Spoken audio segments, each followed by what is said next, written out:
नाम है हरिया, मैं काम करता हूँ बहुत बढ़िया, खाता हूँ खाना और रोज गाता हूँ गाना।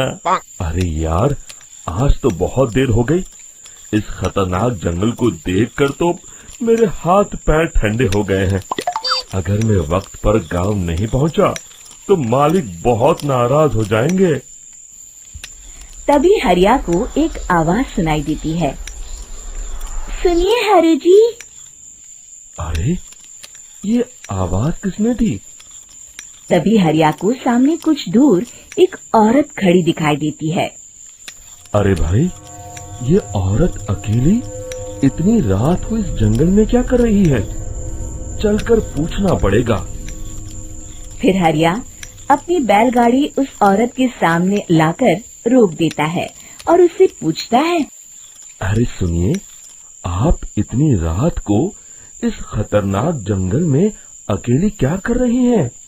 तभी वो औरत मीठी आवाज में कहती है, अरे हरु जी, आप आ गए।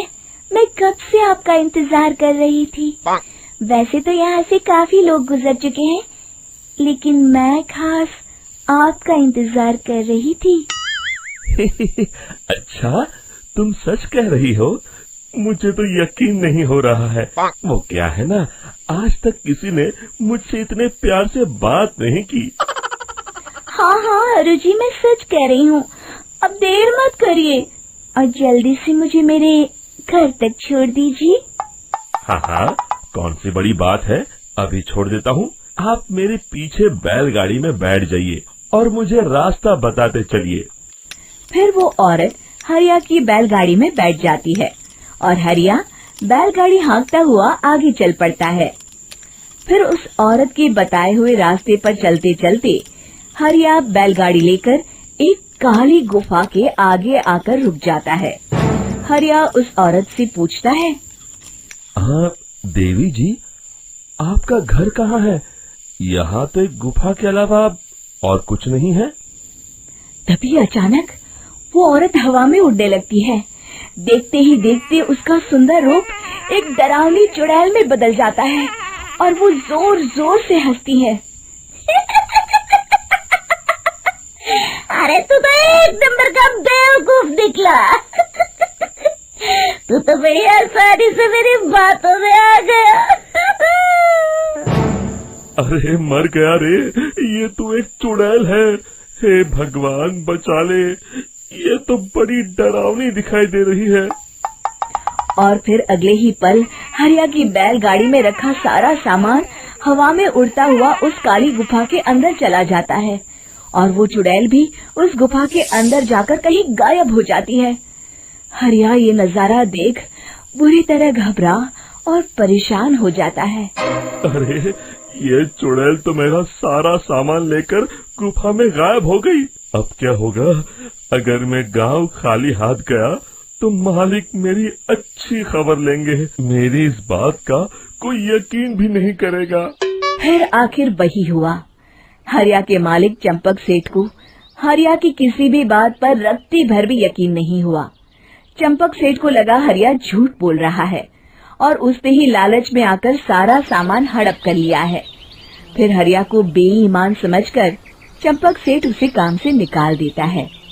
अगले दिन अपनी दुकान में परेशान बैठा चंपक सेठ गुस्से में बड़बड़ाता है। अरे, दुकान में तो सामान बिल्कुल भी नहीं है। अब मुझे ही शहर जाकर सामान लाना होगा। फिर वो अपनी बैलगाड़ी लेकर शहर चला जाता है। शहर से सामान लेकर जब चंपक सेठ वापस गांव लौट रहा होता है, तभी उसे एक आवाज सुनाई देती है। चंपक जी, ओ चंपक जी। अरे, ये तो कोई मेरा नाम लेकर मुझे पुकार रहा है। फिर उस रास्ते में वही औरत खड़ी दिखाई देती है। फिर क्या था, हरिया की तरह चंपक सेठ भी उस औरत के पास अपनी बैलगाड़ी लेकर जाता है और वो भी उसकी चिकनी चुपड़ी बातों के मुंह जाल में फंस जाता है। फिर चुड़ैल उसे भी अपनी गुफा तक ले जाती है और उसका सारा सामान लेकर गुफा में गायब हो जाती है। बेचारा चंपक सेठ लाचार होकर खाली हाथ गांव लौट आता है। फिर ये उस जंगल में रोज की बात हो जाती है। जो कोई भी शहर से कुछ लेकर गांव की तरफ लौटता, वो चुड़ैल उसे बेवकूफ बनाकर उसका सारा सामान लेकर गुफा में गायब हो जाती। एक दिन हरिया एक लकड़हारे को उसी जंगल की तरफ जाते हुए देखता है।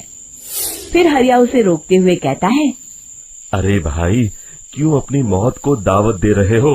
मेरी बात मानो, आगे जंगल में मत जाओ, वहाँ एक बड़ी भयानक चुड़ैल रहती है। लकड़हारा हरिया की बातों को नजरअंदाज करते हुए कहता है, अरे भाई, मुझे पहले ही बहुत देर हो चुकी है, मुझे जाने दो भाई। शाम तक लकड़ियाँ काट कर शहर के बाजार में बेचना है। तुम अपनी ये कहानी किसी फुर्सत में बैठे इंसान को सुनाओ, मैं तो चला।